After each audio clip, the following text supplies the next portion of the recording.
Miss হবে না আপনার পছন্দের টিভি শো। দেখুন জি5 অ্যাপে একদম ফ্রি। একটা সম্পর্ক ছিল, কিন্তু এখন সেটা আমি বা শ্যামলী আমরা দুজনে কেউই স্বীকার করি। কাকু দেখুন, মিলিয়ে নেবেন, আমি বাজি রাখছি আপনার সঙ্গে। আজকে শ্যামলী অনিকেত দার হাত ধরে ফিরবে, ঠিক আছে? আর বলবে এইসব ডিভোর্সের কথা ভুলে যাও। আর অনিকেত দাও না তাতে সায় দেবে। হ্যাঁ, এক হয়ে যাবে, দুজন মিলে এক হয়ে যাবে। আরে পার্টি করতে হবে, পার্টি, বুঝলেন কি না? আর দেখুন, কম টাকায় কাজ চাললে চলবে না। হ্যাঁ, বড় বিয়ে বাড়ি টিয়ে বাড়ি ভাড়া নিয়ে ফুল অন মিস্কো ফুল অন পার্টি করতে হবে। না না, সে তো ভালোই হয়। আরে সেটা হলে আমার থেকে বেশি খুশি কেউ হবে না মন্দা। আমিও খুশি হব। বাবা, যদি এই প্ল্যানটা সাকসেসফুল হয়ে যায় না, মানে আমরা জাস্ট শান্তি পাবো।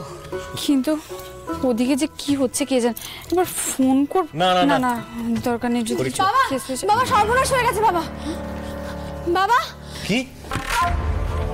এই তো ম্যাডাম, সর্বনাশ হয়ে গেছে, অনেক বড় সর্বনাশ হয়ে গেছে। সর্বনাশ কি হয়েছে? আর তুমি একা? অনেক কোথায় শ্যামলী? ওনাকে পুলিশ অ্যারেস্ট করেছে। আচ্ছা, কোর্টে তুলবে। কি বলছোটা কি? পুলিশ অ্যারেস্ট করেছে অনিকে? আমার তো কিছু মাথায় ঢুকছে না। পুলিশ কোথা থেকে এলো ওখানে? এইসব তুমি কি বলছো শ্যামলী? আরে আমি তো বুঝতে পারছি না, অনিকে পুলিশ ধরে নিয়ে গেছে? কি বলছিস তুই?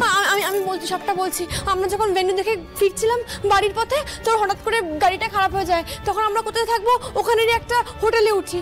আমরা কেউই বুঝতে পারিনি যে হোটেলটা খুব খারাপ, ওখানে জঘন্য কাজকর্ম হয়। মাঝরাতে পুলিশ আসে, সবাইকে ধরপাকড় করে নিয়ে চলে গেছে। আমাদেরও অ্যারেস্ট করে নিয়ে গেছিল। পরবার জিজ্ঞেস করেছিলাম এই হোটেলটা ঠিকঠাক তো। আমি কি করে বুঝবো? আমি তো বন্ধুদেরকে জিজ্ঞেস করেছিলাম, সবাই ভালো রিপোর্ট দিয়েছিল, তাই জন্যই না ওখানে যেতে বলেছিলাম। রিপোর্ট মানে? রিপোর্ট নিয়ে মানে? এমনদার রিপোর্ট দিয়েছিল মানে? এই তুমি ওকে মারছো কেন রোহিণী দিদি? এই তুই কি বললি? রিপোর্ট কোথা থেকে আসছে? কিসের রিপোর্ট? আমি বুঝতে পারছি না, চুপ করে আছিস কেন? আরে স্যারের বিপদ, স্যারকে ছাড়াতে হবে। কি লুকোচ্ছ তোমরা? এই কি লুকোচ্ছিস বলবি তো? আসলে ওই বুড়ো চাওয়ালাটা আমিই ছিলাম। আমার ভুল হয়ে গেছে শ্যামলী। ও আসলে তোদের দুজনকে একসাথে মিলিয়ে দেবো বলে এই প্ল্যানটা করেছিলাম। তুই কি পাগল? তোকে মেরে শেষ করে দেবো। আরে আমি ইচ্ছা করে তো করিনি, কেন এরকম করছে? সূর্য এসব কি করেছে? শ্যামলী, মন্দারের সাথে পরে কথা বলা যাবে। এখন আমরা সবাই কোর্টে যাই, গিয়ে আগে অনিকে ছাড়িয়ে আনতে হবে। চলো সবাই, চলো অপরাজিতা এসো। হ্যাঁ চলো।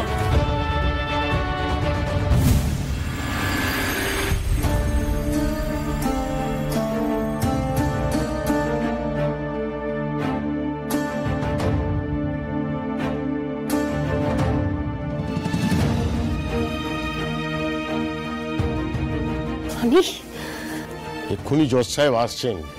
এমন ভাবে কেস সাজিয়েছি না, জেল তো তোদের হবেই।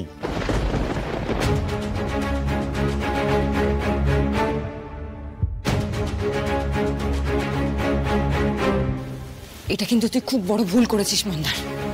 দাদা ভাই এটা ডিজার্ভ করে না, কোনো অবস্থাতেই না। বিশেষ করে আমি মন থেকে ক্ষমা চাইছি।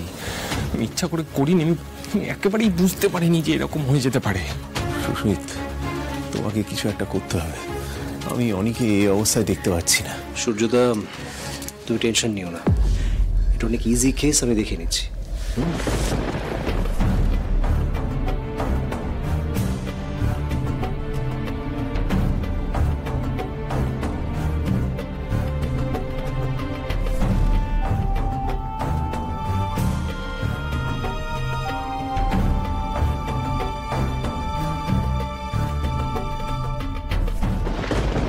স্টেট ভার্সাস মাল্টিপল কনভিক্টসের এই কেসে দেখতে পাচ্ছি শুধুমাত্র অনিকেত মল্লিকের লয়ার কন্টেস্ট করছেন। অনিকেত মল্লিক, আপনি কাঠগড়ায় আসুন। সুস্মিত বাবু, আপনি কেস প্রসিডিংস শুরু করুন। Thank you milord.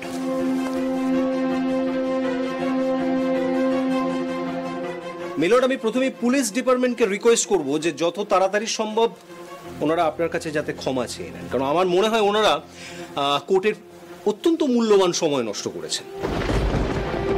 আর আমার ক্লায়েন্ট মিস্টার অনিকেত মল্লিকের উপরে ওনারা যে অ্যালিগেশন এনেছেন সেটা আমার কাছে মনে হয় সেটা সম্পূর্ণ ভিত্তিহীন।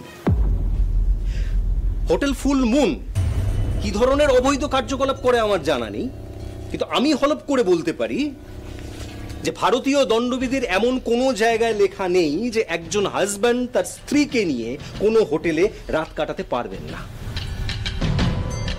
কি অনিকেত মল্লিক তার স্ত্রীর সাথে হোটেল ফুল মুনে ছিলেন? হ্যাঁ মিলর্ড, আমি আপনাকে বিষয়টা ক্লিয়ারলি বলি। আমার ক্লায়েন্ট মিস্টার অনিকেত মল্লিক তার স্ত্রীকে নিয়ে গাড়ি করে ফিরছিলেন।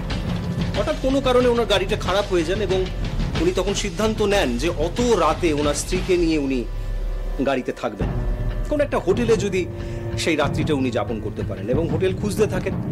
তখন ওনারা এই হোটেল ফুল মুনের সন্ধান পান। আশেপাশে অন্য কোনো হোটেলের ওনারা সন্ধান পান না, সেই জন্য ওনার স্ত্রীকে নিয়ে উনি ডিসিশন নেন যে ওই হোটেল ফুল মুনে উনি রাত্রি যাপন করবেন, এবং সেই সিদ্ধান্ত অনুযায়ী ওনারা হোটেলে যান। যাওয়ার কিছুক্ষণের মধ্যেই হঠাৎ সেই হোটেল ফুল মুনে পুলিশের রেড হয়।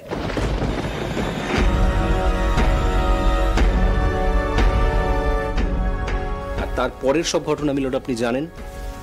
আমার ক্লায়েন্ট এখন পুলিশ কাস্টাডিতে। কি এসব হচ্ছেটা কি ইন্সপেক্টর? আপনারা কিছুই চেক করেননি? সকালবেলাতে এরকম একটা ফলস কেস নিয়ে আদালতে চলে আসলেন। তা কি করে বুঝবো ধর্মাবতার? ওনারা তো কিছুই বলেননি, সারা রাত রইল পুলিশ কাস্টাডিতে, তখন কিছু তো বলবে। হ্যাঁ মানলাম যে অনিকেত বাবুর মোবাইল ফোনটা আমরা রেখে দিয়েছি, কিন্তু ওরা স্ত্রী তো ছিলেন, উনি তো কিছু বলতে পারতেন। আপনারা জিজ্ঞাসা করেননি কেন? আপনারা ওনাদের কাছ থেকে শুনতে চেয়েছিলেন? ওনারা বারবার বলার চেষ্টা করছিলেন যে আপনারা ভুল করছেন, আপনারা ভুল করছেন, কিন্তু আমরা কি করে বুঝবো বলুন তো ধর্মাবতার? ধরা পড়ার পর তো সবাই এই একই কথা বলে। বলুন, ওনারা একটা ছবি টবি তো দেখাতে পারতেন। ম্যাডাম, অনিকেত মল্লিক, আপনারা কোনো প্রশ্ন করেননি? আপনি আমাকে দিব্যি দিয়েছিলেন যে আমি যেন আমাদের সম্পর্কের কথা না তুলি। এই সম্পর্কে দোহাই দিয়ে আপনি মুক্তি চান না। আমি দিব্যি মেনেছি স্যার, আমি তো বলিনি আমাদের সম্পর্কের কথা। কিন্তু আমি না বললেই বা কি হবে স্যার? পরিবার, সমাজ সবাই তো মান্যতা দিয়েছে আমাদের সম্পর্ককে। মিছিমিছি জেদ করলেন স্যার। এই হাটের মাঝে আমাদের দুজনের সম্পর্ক নিয়ে কথা বলার সুযোগ করে দিলেন আপনি। এবারে শেষ করুন, সবাই আমাদের নিয়ে কথা বলুক, এটা আমি চাই না স্যার। কি হলো, বলছেন না কেন কিছু? কেন আপনারা সবকিছু পুলিশের কাছে জানাননি? এখন যে আপনাদের জন্য কোর্টের সময় নষ্ট হচ্ছে তার দায় কে নেবে? কি বলবো বলুন তো ধর্মাবতার, আমরা তো সত্যি স্বামী স্ত্রী নই।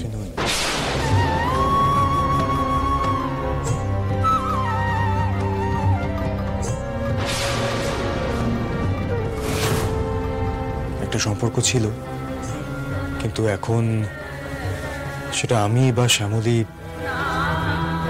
আমরা দুজনে কেউই স্বীকার করি না। জি5 ডাউনলোড করুন আর সব এপিসোড দেখুন একদম ফ্রি।